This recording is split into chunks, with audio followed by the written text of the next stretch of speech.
This podcast contains mature content, violence, and coarse language. It is intended for entertainment purposes only. Don't say we didn't warn you.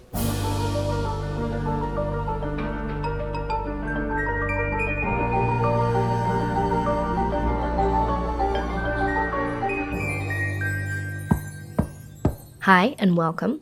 My name is Madison and you are listening to Who's Knocking, a true crime podcast. Hello, I am nearly better, nearly not sick, but still a little bit sick. So please excuse. If you're new here, if you're that new, please go back to part 1 and part 2 of this series because things will make a lot more sense if you do. I'll see what I can do about getting some sort of linkage to those episodes, maybe in the description box. We'll see. And if you are somewhat new here, please consider subscribing. That would be awesome if you did. And you can also listen to us on Apple and Spotify. You can give us a rating. You can comment here. You can do whatever you want. And that would be awesome. And also, if you are into this true crime space and you like true crime content, please consider signing up for my newsletter at grimweekly.com. It's a weekly newsletter that comes out on Fridays, and it just gives a little sprinkling of what's going on true crime-wise, and it's free. So, on with the show. Today we are doing part 3 of the Atlanta child murders. This is going to go over pretty much the trial of Wayne Williams, a little bit before the trial, what happens in the trial, what sort of evidence we had, and that's pretty much what we're going over. I'll give a little bit recap of what we learned in episode 1 and 2. In episode 1, or part 1, we learned about the killings taking place in Atlanta, a little general vibe of what was going on in Atlanta at the time, who was in power, what the political situation was like, the young boys who started going missing and were found murdered, also a couple girls, how the FBI got involved, how the task force came to be. Episode 2, we went over the remainder of the victims, the ones who began to be found in water, mainly the South River and the Chattahoochee River. There were a couple that were not found in the river. And we went over the bridge incident where they met Wayne Williams after doing the FBI stakeouts at the bridges that crossed the Chattahoochee River. And we met Wayne Williams. We learned a bit about him and a little bit about his family. And we went up to the point where he was arrested. And so that's where we will begin today. So Wayne Williams was arrested for the murders of 28-year-old Nathaniel Carter and 21-year-old Jimmy Payne on June 21st, 1981. For these crimes, he was held without bail at the Fulton County Jail in complete isolation before the trial. There was a little isolated section of the jail that had been prepared for Wayne, and he didn't see any other inmates during his entire time there. The risk, obviously, was that somebody would try to attack him, and they wanted to keep a good eye on him in case he was suicidal. So you'll notice that he was only arrested for 2 murders, and not even 2 adult murders, too. We'll get into a little bit about why that was, but that is one of the big kind of disappointing aspects of this case, was that these are the only 2 he's tried for. They did not have a huge lead up to the trial, as the trial was scheduled to occur in December, giving the defense only 6 months to prepare. It's nearly unheard of for a defense team in a trial this large not to ask for more time, but there was a lot of what seemed like kind of rookie moves played by the defense team. And Wayne didn't have money for lawyers, so everyone was court appointed. So the main defense attorney for Wayne was a woman named Mary Welcome. She was a very popular local lawyer, and she was very good, but she had never tried a murder case before. So a little bit of a rookie. Mary chose to add Tony Axum to the team. He had a lot more experience with major crimes, and so he seemed like a really good fit. But it wasn't long before Wayne ended up firing Tony, only 3 months before the trial. Apparently, Tony had been trying to take over as lead for the case when Mary was supposed to be the lead. So the 2 apparently fought over that, and they fought over lead time. Tony wanted the trial to happen as soon as possible, and Mary wanted more time. So they really butted heads seemingly over that, which I guess then she convinced Wayne to fire Tony Axum. So The defense team is not all on the same page, as we're seeing. Mary also got a man named William Northup to volunteer his time as an investigator for the defense. He says he was just really genuinely interested in the facts of the case, so he decided to do his work pro bono. Mary to this day describes Wayne as a very difficult client, that he was more focused on his band and talking to them and trying to get them ready for their upcoming performances and such. He didn't seem to really care, but also was very, he kind of tried to take the lead on everything. He was just a really difficult guy. And it kind of checks out with the way that a lot of people described Wayne in his life. He was a difficult guy, but she still maintains that she believes in his innocence to this day. So Tony went on to be replaced by a man named Alvin Binder. And Binder was described as being, quote, mean as a yard dog and had a mind like a steel trap, end quote. He was smart and quick, and he was a very good lawyer. The defense team, being court-appointed, obviously had fewer resources than the prosecution, especially since this case in particular had the backing of the FBI. So all the testing and lab work that was done was through the FBI labs and all done at their expense, I suppose. So this was quite a big disadvantage for Wayne's team, and I definitely see that. There's, in the documentary series, the HBO documentary series, they harp on a lot about how they were the David and the prosecution was Goliath. And, I don't think they're necessarily wrong. The prosecution in this case had a lead prosecutor, and his name was Jack Mallard. And Mallard was known for being a very theatrical attorney, and this case really put him on the map. Here is Jack Mallard explaining why they chose to only convict Wayne of 2 murder charges. There were 28 male victims that were on that list that were possibly linked to Williams, but he was only convicted for the 2 older ones, the adults. Why is that? All right, we looked at each of the cases, and in doing so, we noticed that we had more evidence against those 2 that were charged, Cater and Payne. Mm-hmm. We had to look at it from a legal viewpoint. Would the conviction stand up on appeal?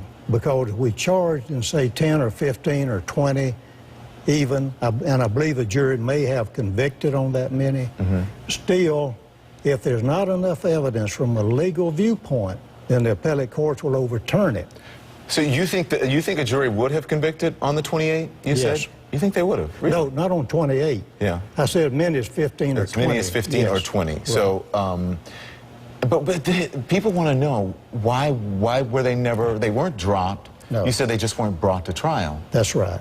And just because you didn't feel, you felt the evidence was stronger on the 2 adults. Yes, a prosecutor has to look at it not only from a viewpoint of, well, let's solve the case, and I believe a jury will convict, so let's indict him and try it. We have to look at it down the road, 5 years, 10 years, when it's in the appellate courts. Will the evidence sustain that conviction from a legal viewpoint when it's in the appellate courts? And we felt like at that time there was not enough sufficient evidence to charge, convict, and keep the conviction down the line. Some interesting things I think that should be noted from this clip. 1, I will get into what happened to the other cases in the next episode, like what happened after the trial and which cases were closed, etc. And 2, even the FBI and the prosecution never really thought that Wayne was responsible for all 28 murders. I think that even they would admit that the list is full of murders that really should not have been included in the pattern of murders that we attribute to one person. And I really think that that aspect of the case cannot be stressed enough, because I believe that having victims on the list who clearly didn't fit the pattern is a huge reason for confusion in this case. This, again, we will revisit in part 4, but please keep that in mind, because I think it's so important when we're trying to figure out why the hell this case is so confusing. Okay, so back to the trial. So due to the racial and political aspects of this case, they decided to do a lottery to decide on who the judge would be. Interestingly, the judge chosen at, air quotes, random, turned out to be Judge Clarence Cooper. This was Atlanta's first and only Superior Court judge who was Black. Now, Cooper was certainly qualified and known to be a very fair guy, but many speculate that the prosecution only wanted a black judge in the event that Wayne was convicted. And that way, nobody could accuse them of bias or racism. And I haven't seen any real evidence of this, but I can absolutely see why people think this. I mean, who knows, but it does seem like quite the coincidence to me. And I also believe that there were some ties. Judge Clarence Cooper had worked with, I don't know if it was Jack Mallard or if it was somebody else in the prosecution. He was very buddy with the prosecution. So the prosecution's case had a little of this, a little of that, but what it was really missing was a smoking gun, okay?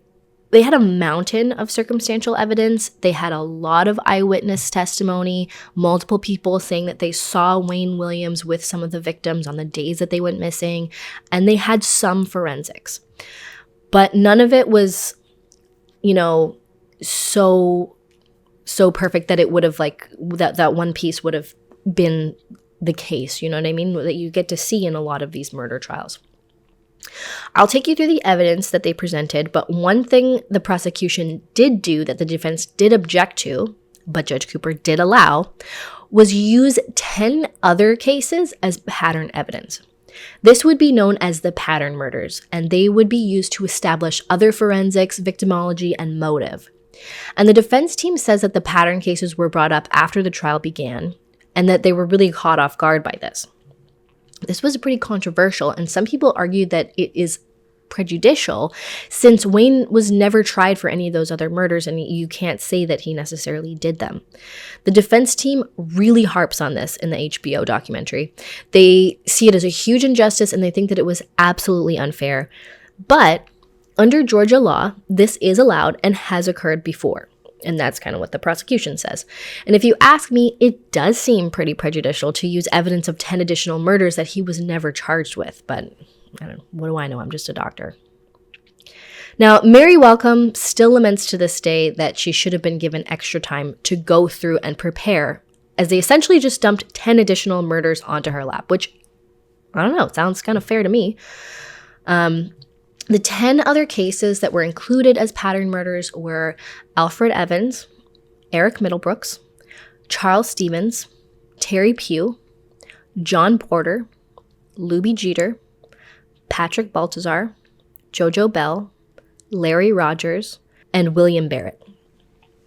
All of these victims were black males, although they varied quite a bit in ages, and they were also all of a pretty similar size. With the exception of John Porter, all of the 10 pattern case victims and the 2 that he was on trial for died by manual or ligature asphyxiation, or were assumed to have. They were all 5'5" or less, most of them much less than that, and the heaviest was 130 pounds. I just had a baby, okay, so to keep that in mind. But they were all smaller than me. And, you don't really get a good sense of how big I am, but I am a short, and I'm 5'5". I'm on the small size for women.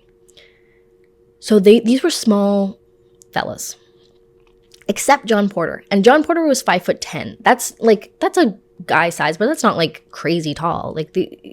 None of these guys were even headed towards 6 foot tall. You know what I mean? These were small guys.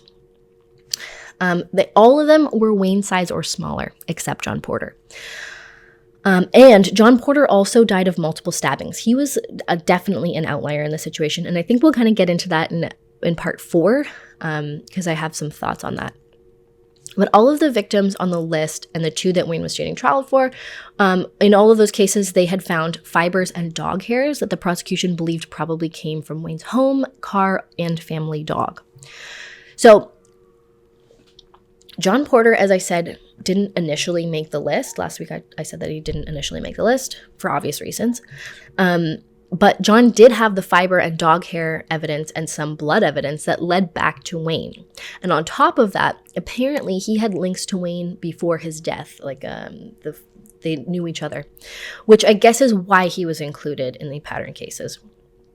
Now, it's very interesting because in the HBO documentary, and okay, I think I talked about this last week, but the HBO documentary definitely takes the side that Wayne is at least not guilty, whereas some of the other books I read definitely took the opposite side.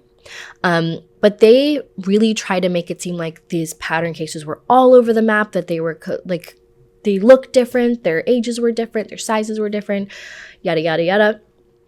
But I do think it's that's kind of wrong. Like, they were all small guys, and their ages, I just think they did get older. And I think that the FBI's analysis that somebody, if it was one person going after all of these people, that their ages would get older made sense. Children were watching out for themselves and their parents, like everyone was weary because it was child murder. So it made sense that he adapted and got older. And also, I have to assume that for somebody who's trying to like physically harm somebody, and it definitely depends on the type of person they're going for and why, but I think age is probably going to matter a lot less than like size and general demeanor. As we learned last episode, a lot of the guys who were older also seemed to be like mentally challenged or had some sort of intellectual disability, making them much less mature mentally. And this seems to be like a physical thing. So to me, their size probably matters a lot more than their age. Again, no expert, just guessing here. Anyway, so the details that we will go into further about the trial generally fall into three categories. The prosecution's case just kind of came down to these three things. 1, eyewitness testimony. 2, forensics evidence. And 3, Wayne himself, his story, his behavior, and his match to the profile. Now, this sounds like a lot when you put it like that, and one could even argue that it is, and I think a lot of people do. But none of these things on their own are airtight. So let's go through each piece and see where we land. Okay, so first we'll go through the eyewitness testimony. So I've gone on a lot on this show about eyewitness testimony. And I still believe that eyewitness testimony, especially on its own, can be extremely unreliable. Eyewitness testimony is a lot stronger when there are multiple accounts saying the same thing, or it's used to corroborate something else, or that eyewitness testimony is backed up by other evidence. For example, an eyewitness says that they saw a suspect at a certain place and time doing something criminal. Then the suspect's car GPS backs up the time and place that they were in that spot. That means that the eyewitness is being truthful about the time and place. And so then you have a little bit more reason to trust the reliability of the behavior that they claim to witness. Context matters when we're talking about eyewitness testimony. So I just want to be clear that I don't think eyewitness testimony is useless.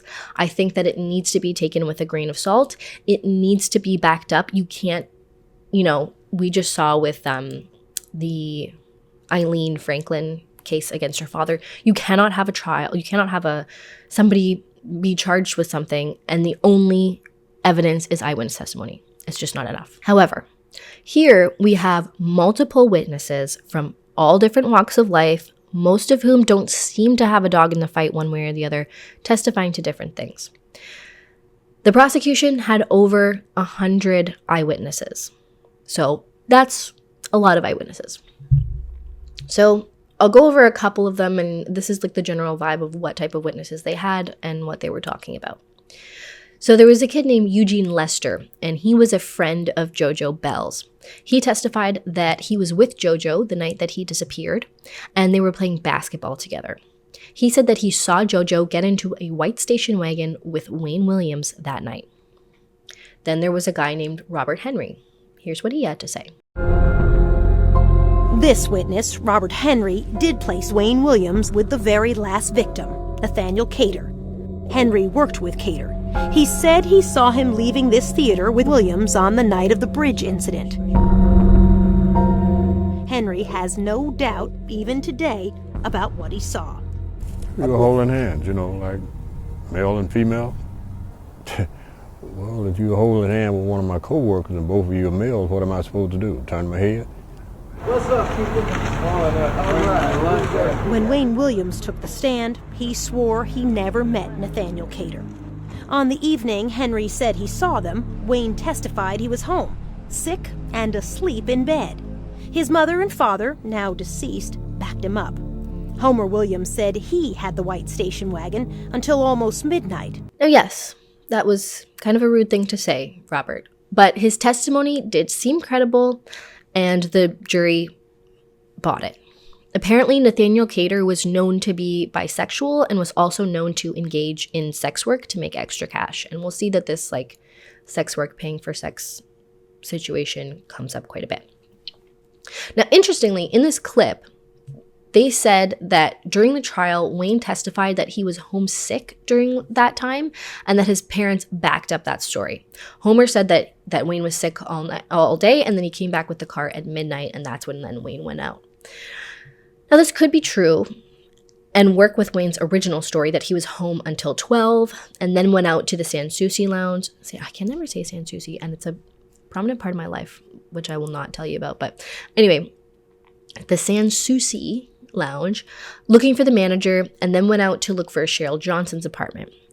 It's just interesting that now he says that he was sick the whole day and that on the night he was sick and he just decided to go gallivanting around town in the middle of the night. I don't know. It's just an interesting addition, seeing as when he was caught on the bridge, he never mentioned he was sick. Nobody noted that he was sick. I don't know what type of sickness he said he had. I mean, it's one thing if he said he had a migraine all day and then it went away, but here we're just saying that he was sick. According to a Washington Post article, Henry was one of the 3 separate witnesses to put Wayne with Nathaniel that night. So there's 3 different people corroborating that story. That's a lot. And that's where I think a lot of these 100 witnesses come in. They're not all corroborating him being with the victims. There's some talking about his personality or probably the neighbors saying that he pretended to be a police officer, etc. But there's a lot of multiple people corroborating one incident, which is important. There was an 80-year-old man named A.B. Dean who testified to seeing Wayne and Jimmy Payne standing near Wayne's station wagon on the night of April 22nd, just 5 days before Jimmy was found in the Chattahoochee. And interesting and very important, Wayne constantly throughout this trial denied ever knowing or seeing any of the victims. He had never met any of them, so he says, and continues to say. There was a woman named Ruth Warren who said that she was at the shopping center where Luby Jeter was last seen, and she saw Wayne and Luby talking and Wayne asking Luby to go with him. A big and very damning eyewitness was a man named Bobby Toland. Now, Bobby was an ambulance driver, and I believe that he came across Williams multiple times at different scenes that Wayne was photographing, because remember, he was working, going to different accidents or murder scenes or whatever, taking photos and then selling them to the news station that he worked at. He claimed on the stand that Wayne was a racist. He was racist towards lower class Black people. He claimed to have heard Williams say on multiple occasions that all poor people should be killed. And really being mean and saying awful things about these young boys and street kids and stuff like that. Bobby was the most notable, but one of multiple witnesses who testified to Wayne saying things like this, calling other Black people the N-word and alluding to thinking that the street kids deserved what was happening to them. Another eyewitness was a woman named Sharon Blakely. Now, she worked with Wayne at the news station, and she had a very good relationship with Wayne. They had sort of a mentor-type relationship. Most people thought that she was going to get on the stand and vouch for him because she really did think that he was a great kid, coming up and working hard or whatever. But she did not. And she seemed very reluctant and upset that she felt she had to do so. Sharon testified to a time that she asked Wayne if he would confess to the crimes if the authorities found enough evidence, to which he allegedly replied with yes. Sharon said on multiple occasions Wayne had been complaining about the street kids and saying stuff kind of akin to what Bobby said, although I think less crass. She said that one day she cautioned Wayne that one of them might hurt him if he kept going on like this. And according to Sharon, Wayne replied that he wasn't worried because he knew a way to squeeze their necks in a specific place that could knock someone out in seconds. It was actually the defense who would go on to ask Sharon if they thought that Wayne had committed the murders on the stand. They asked her that. And she paused for a good while, and she looked very upset, and then she said yes. And she said sorry to Wayne after this, and it was clearly very painful for Sharon to have to say that. Now, this was a big blow to the defense, and they were not anticipating that Sharon would answer this way. They thought that Sharon would say no because she was such good friends with Wayne. Sharon also owned a jewelry store with her husband, and when she was there one day, she claimed that she saw Wayne stalking a young guy across the street at the grocery store, and apparently Wayne had been trying to recruit this kid to sing for him and for his band or whatever, after the boy had repeatedly told Wayne that he couldn't sing. There were also multiple young men and teen boys who testified that Wayne Williams had offered them money for sexual favors. This is only a few of the eyewitnesses, but probably the most notable. Now, in a not very shocking turn of events, some of the over 100 eyewitnesses' claims were later proven to be false. Most notably, Bobby Toland. It was later, and proved is a strong word, but I'll say alleged. Most notable was Bobby Toland. It was later alleged by another guy that worked with Bobby that it was Bobby who said those things that Bobby claimed that Williams had said about the poor black kids, and Bobby was actually a member of the KKK. There were also allegations that the FBI coerced some of the witnesses to say conclusively that it was Wayne Williams who they saw, when in reality they couldn't really say one way or the other. Ruth Warren and Henry Robert were two such witnesses. Both of them later said that they couldn't be sure that it was Wayne who they saw, but that the FBI told them to say conclusively that it was. Now, these accounts of false testimony and possible witness tampering were brought up after the trial in an attempt to appeal, but the appeal was ultimately denied. And I think that there was a little bit more allegations against the FBI, but these were the big notable ones. So what do we make of all this eyewitness testimony? There were over 100 witnesses for the prosecution.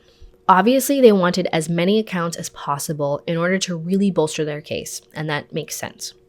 And I guess the crux of the matter is, were any of these eyewitnesses coerced? And if so, how many? And if so, which ones? Even if 100% of them were coerced, Wayne still could be guilty. But the eyewitness testimony was very compelling, and it was a huge aspect of the prosecution's case. So if large portions of it were not true, would the jury still have convicted Wayne? Sorry, I kind of have to spoil it because he does get convicted, but I think we know this. These questions I cannot answer.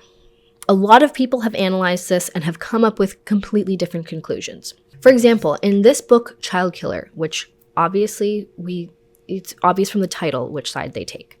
But Jack Rosewood, he brings up a bunch of the witnesses, Ruth Warren, Henry Roberts, whatever his name is, and just talks about them, says what they say, and takes them at face value and moves on.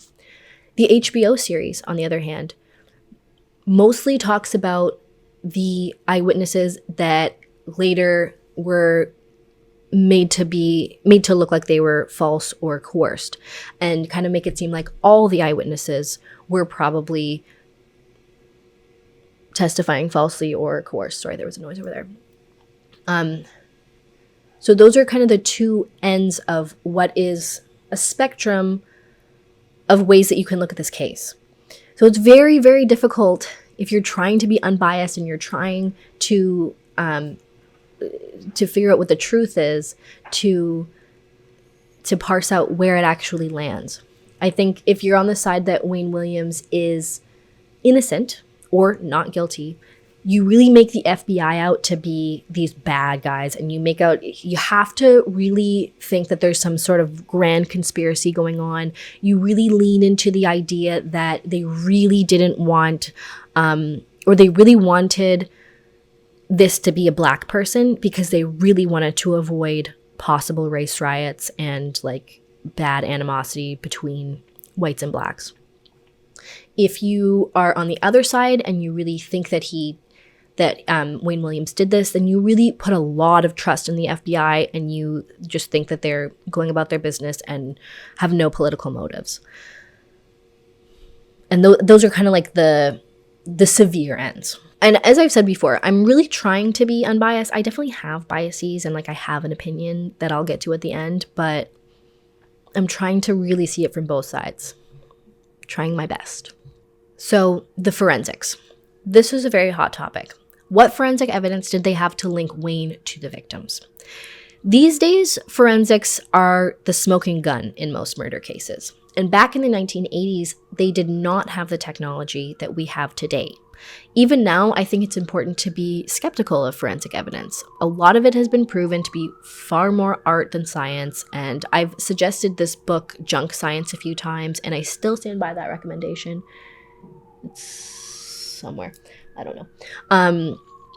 They kind of go over a lot of the more niche forensic analyses genres. No, forensic categories. Like arson and bite mark evidence, etc., and talk about why it's really more unreliable than people think. Often with specific types of forensics, you are not able to match exactly to a person or an exact fiber, etc. It's more the ability to rule somebody out or give the probability of matching to a suspect.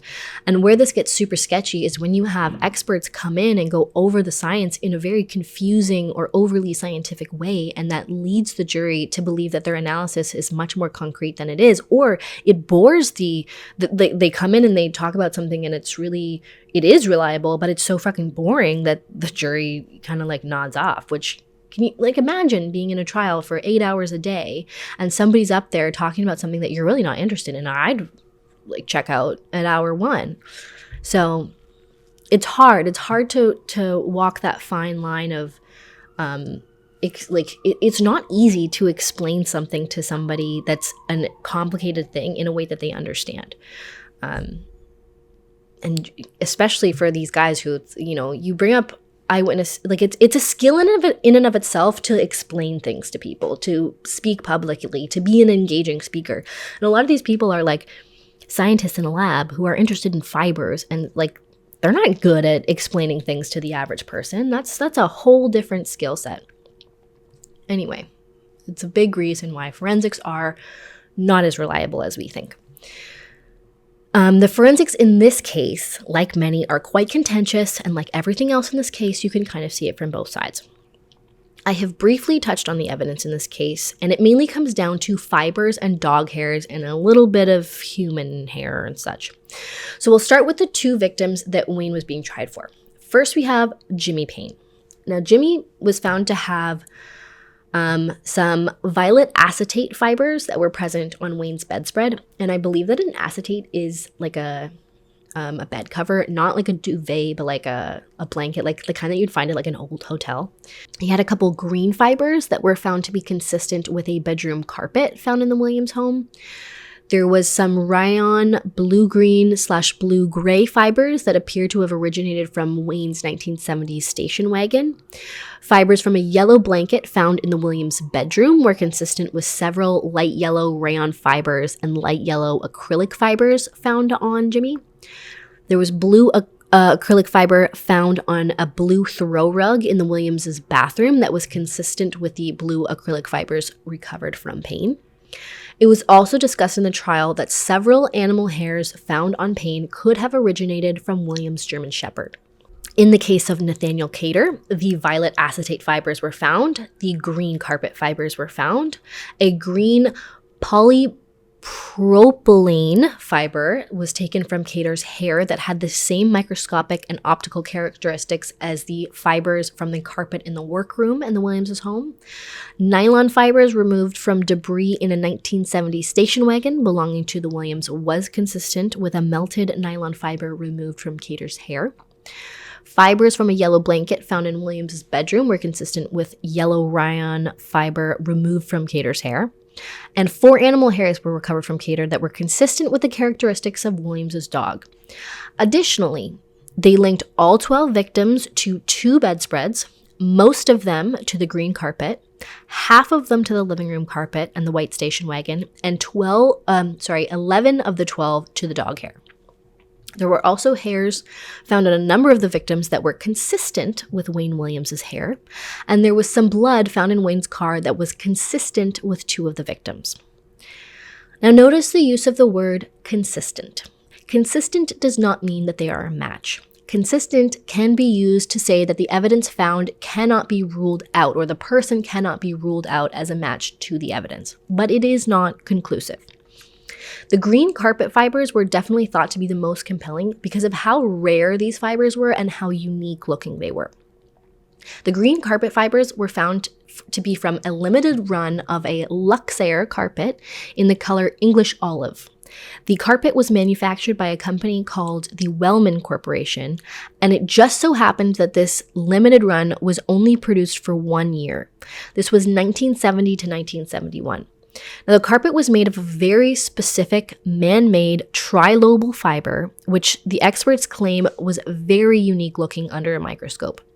And after calculating based on how much of this specific carpet was produced and where it was sent, they concluded that the probability of finding someone with a specific carpeting in their home was about 1 in 7,792, which I'm sure some people think that's high, some people think that's low.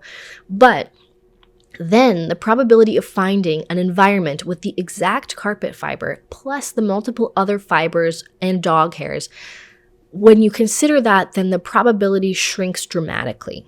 This was my understanding of the fiber evidence. I'm sure maybe people could get a little bit more specific. But I think that's as specific as we really need to get. So how compelling is this evidence really? On the one hand, none of it is conclusive on its own. The question really is all of this together enough to make the statistical likelihood that there is another person in the Atlanta area who happened to have this exact carpet, a German Shepherd, and a bunch of other blankets and carpets in their home with fibers that looked exactly like these ones found in the Williams' home and cars? What is that likelihood? As much as I would like to think that I am not a forensic expert, so it's very hard for me to say. It sounds pretty compelling, especially in conjunction with a lot of the other evidence, but you tell me. The hair definitely, to me, did not at all seem very compelling. Like there was an African-American hair. There was like somebody who had an afro. And also, you have to take into account where Wayne really fucked up is he said that he had never seen these guys before. He had never, if he had said, I knew Nathaniel Cater, I gave him a ride this one time, we did have sex with each other, then all of these would be explained. But because he said that he had never seen them before, why would all this stuff from your home be on this person?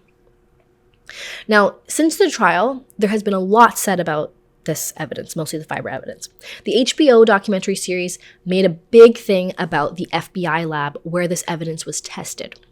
Apparently, it was later found to have a lot of contamination. And after some sort of internal investigation, a number of cases where evidence was tested in the facility had to be reinvestigated because they believed the evidence could not be trusted due to the contamination.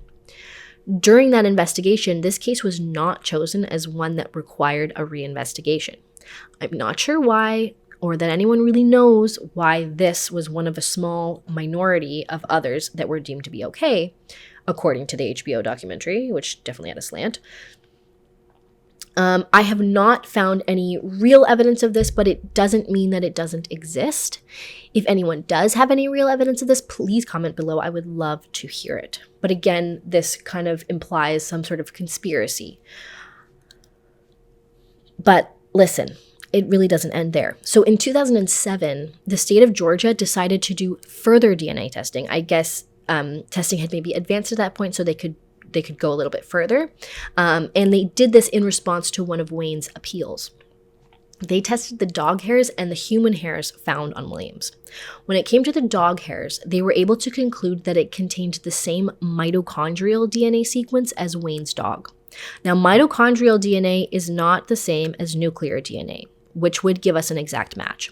The exact same mitochondrial DNA sequence would occur in about 1 in every 100 dogs.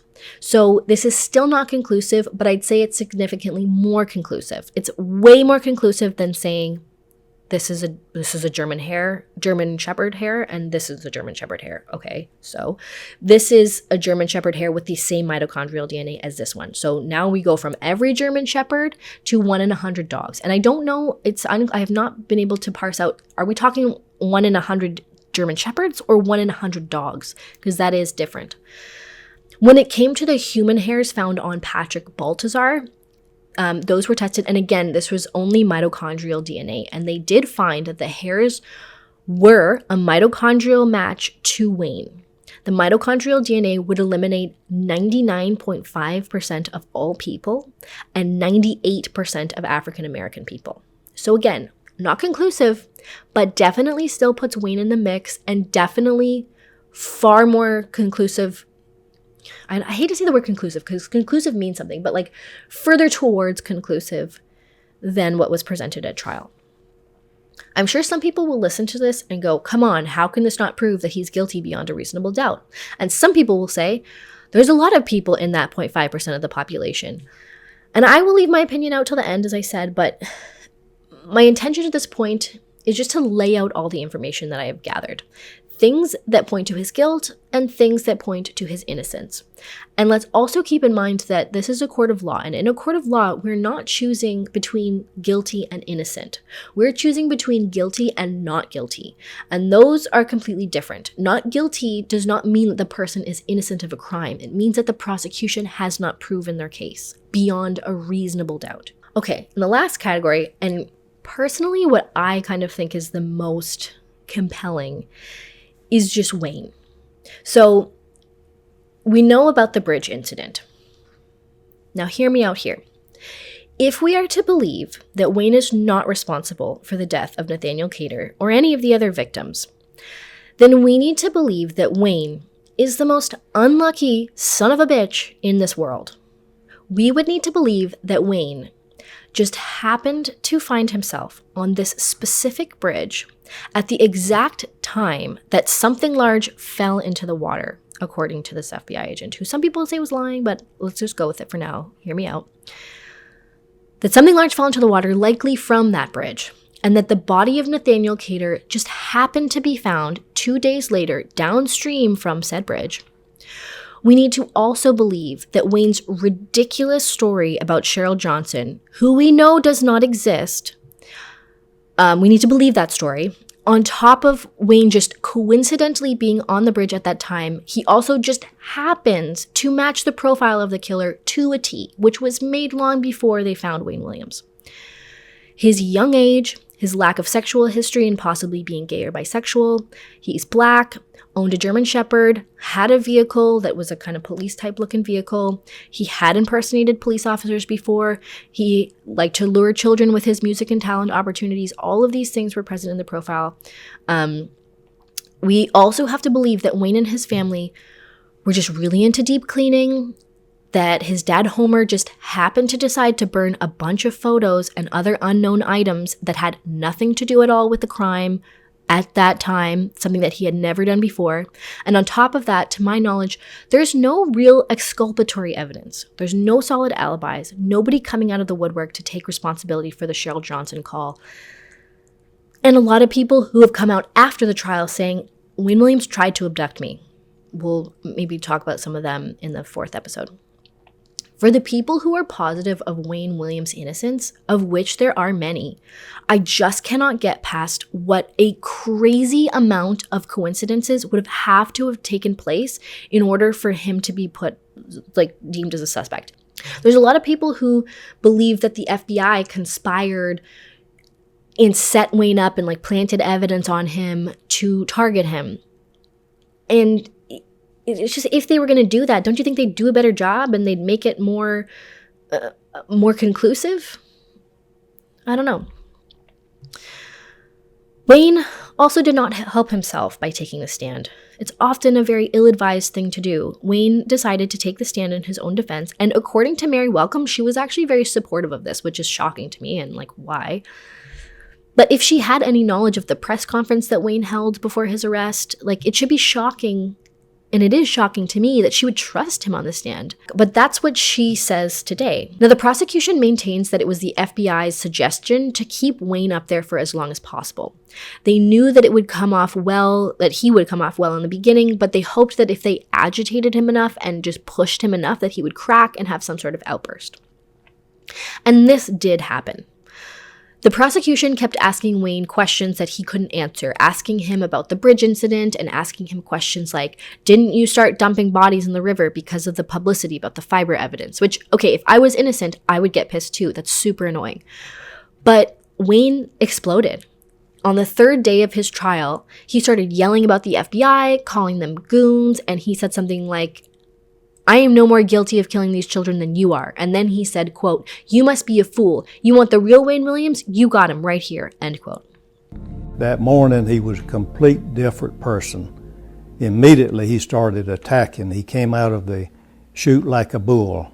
When he said, you want the real Wayne Williams? You've got him. I think all of us, the jury, understood that, yeah. I was probably my own worst enemy. I was an arrogant, bus-headed idiot at the time, and I played right into these people's hands. I could see almost the shock in the jurors' faces if they said, my God, is this the same Wayne that was up here yesterday? I could see that. When you got angry with the prosecutor, you said, you're a drop shot. I called him a drop shot. What's a drop shot? What's that mean? Quite simply, in our vernacular, a drop shot is a guy who's not worth much of anything. Just drop him and shoot him and get him out of the way. In other words, you're useless. We reminded Wayne that he also called poor black children on the streets the same thing, drop shots. That does not make me a murderer simply because I said somebody is a drop shot or because I called him a drop shot. That does not make Wayne Williams a murderer because I said somebody is a street urchin. Come on, we're talking about murder. The fact is, I didn't kill anybody. At the end of the day, Wayne's right. He said a lot of things, but that's not proof that he killed anyone. The question is, does this contribute to the collection of circumstantial evidence that leads you to believe beyond a reasonable doubt that Wayne is guilty of these 2 murders and probably the other 10? It is Wayne and Mary's assertion now that after day 1 of Wayne's testimony, Mary talked to Wayne and said that he was acting too calm. She reminded him that he was being tried for 2 murders and that the implication as a whole was that he was a serial child murderer. So she urged him to show more emotion on the stand. And this is what the both of them say was the reason for Wayne's outburst on the stand. And that the FBI goes on, and Jack Mallard talks about the outburst often as like, this is like, see, he's a Dr. Jekyll or Dr. Jekyll and Hyde, whatever those two are. Like, he has an alternate personality where he's like super violent. But to me, like, if I was an innocent person being bombarded, saying all these things that I was a child murderer, I'd get mad too. This wasn't video recorded, so it's hard to say without really seeing. A lot of people on the anti-Wayne side seem to put a lot of stock in the outburst, like I just said, Jack Mallard. They say that it revealed his angry side, which proved that he was capable of violence, I guess. I guess if anything, it just proved that he wasn't always as mild-mannered as he was trying to come off. But personally, I just really don't see this as proof of anything. Don't you think that if somebody was innocent and they were agitated and questioned, that they would get mad? Like, that's just, to me, this is nothing. If any part of the outburst especially were aimed at the children, I think that this would maybe be a different story, but I don't really think that it was. And although even in that clip they do allude to other instances in which Wayne made disparaging remarks about the child victims, I don't know that that was included in the big outburst. About a week after Wayne's testimony, the trial was interrupted as Wayne was complaining of severe stomach pains. He was taken to the hospital and they found that nothing was wrong with him. And it's interesting because John Douglas has this huge claim. He claims that after the whole outburst, he was like, in a week, Wayne is going to pretend to be sick. And then in a week, Wayne pretended to be sick. I really like to think that everything that John Douglas says is true. I don't know. It would be cool because like then you're like future predictor, but I don't know.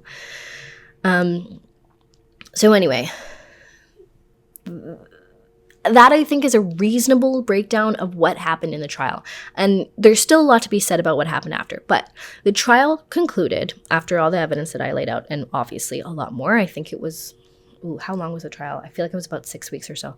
The jury convened for only 11 hours before coming back with 2 guilty verdicts. Wayne was sentenced to 2 consecutive life sentences, and Wayne is still in prison to this day and still maintains his innocence. So what do you think? Do you think, like, the big question here is, was this enough evidence to determine that Wayne was guilty beyond a reasonable doubt in these 2 murders? And we'll get into, like, the other cases, and because there's a lot to be said about the rest of the cases. Because after this, it was like, case closed. 28 murders. I do have my thoughts, and I'm sure, I feel like people could probably guess what I think based off of how I describe this. I can't, there's no way to, like, not be biased. But that's where I'm going to leave it today. And please let me know what you think. At this point, do you think he's guilty or innocent? Or guilty or not guilty? Guilty or not guilty or innocent? Did the state prove their case? Is the state conspiring against Wayne Williams, as some people allege? Is Wayne Williams a child murderer, as other people allege? I don't know, but I'm trying to figure that out. So please subscribe if you made it all the way to the end. Congratulations, and thank you so much. And I will see you next week with part 4, which I think that should be the conclusion. I think that'll be the end of it. Yeah. Hope you guys have a great week. And stay safe out there, because you never know who's knocking.